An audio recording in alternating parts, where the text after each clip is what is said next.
રાજકોટમાં આફ્રિકાના વિદ્યાર્થીઓ પર ગંભીર આરોપ લગાવાયા છે। રતનપુર ગૌરીદળ હડાળાના ગ્રામજનોએ આરોપ લગાવ્યો છે કે વિદ્યાર્થીઓ અનૈતિક પ્રવૃત્તિ સાથે સંકળાયેલા છે। રાત્રે ઘોંઘાટ અને નશા સાથે પાર્ટી કરે છે। પ્રતિબંધિત ખોરાક ખાતા હોવાનો ગ્રામજનોએ આરોપ લગાવ્યો છે, તો વિદ્યાર્થીઓ દારૂ અને ડ્રગ્સનું સેવન કરતા હોવાના પણ આક્ષેપ કર્યા છે।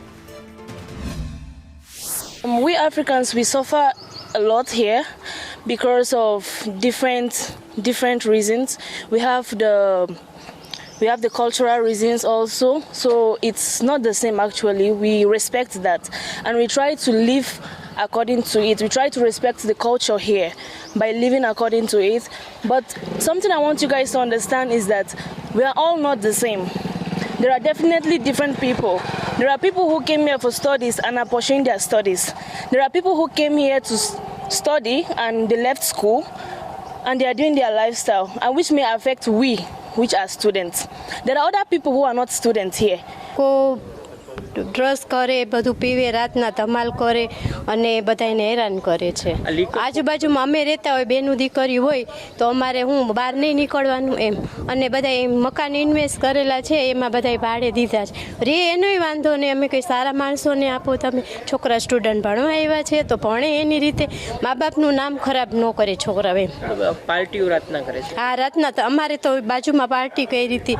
મારા બાબાએ છે ને ગાડી બોલાવી હતી અને પછી એને રીતસર એને પીધો તો ને એને માય। આ લોકો નશા પણ કરે છે અને ટૂંકા વસ્ત્ર પણ પડે છે। અમારી બેની દીકરીઓ અહીં આવતા હોય પણ એના હિસાબે અમને થોડુંક જવા આવવામાં બહુ તકલીફ પડે છે। કેવા પ્રકારની માથાકૂટ અહીંયા પોલીસ પણ બોલાવવામાં આવી હતી?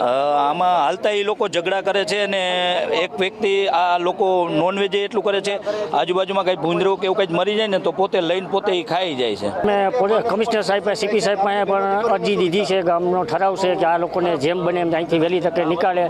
આ લોકો મારકૂટ એટલી કરે છે અને એ લોકોનું ગ્રુપ થઈ જાય છે, મેસેજ નાખે તો બધા ભેગા થઈ જાય છે અને આપણી ભાષા કાંઈ સમજતા નથી અને લોકો બહુ ઝઘડા કરે છે। અમારી એક જ માંગ છે કે આને અહીંથી કાઢો બધાને। રાતના કેવી પ્રવૃત્તિઓ થાય? રાતના સાહેબ તમે 11 વાગ્યા પછી જોવો, આખી રાત આ લોકોના આટા મારતા હોય, જાગતા હોય છે, ટૂંકા વસ્ત્રો પહેરે છે, જેમ આવે એમ રખડે છે। આ લોકો બાઇક લઈને રખડે છે, એ લોકોને બાઇક અહીંનું ચલાવવાનું લાયસન્સ નથી તો પણ જેમ ફાવે એમ તેમ બાઇક ને ગાડીઓ ચલાવે। ભાડે મકાનની લાલચ હોય ને, 9-10 હજાર રૂપિયા ભાડું આપતું એટલે ભાડે આપે છે। એ વિઝા અમુકના પૂરા થઈ ગયા, એની તપાસ થવી જોઈએ કે જેના ખરેખર વિઝા પૂરા થઈ ગયા છે એને અહીંથી ધકેલી દેવા જોઈએ। છોકરીઓને લઈને ઘણા બધા આક્ષેપો છે। એક છોકરી છે એમના પ્રેગ્નેન્ટ હતી, દેહ વેપારનો ધંધો કરે જ છે 100%, એ તો કરે જ। એટલે અમારે અહીંયા આફ્રિકન જોઈએ જ નહીં। મારા મકાનની બાજુમાં જ છે, ભાડું માનતા જ નથી, ફરજિયાત રાખે। મકાન માલિકને 4-5 વાર ફોન કરેલા છતાં એમ કહે તમારાથી થાય કરી લ્યો, અમે નથી કાઢવું।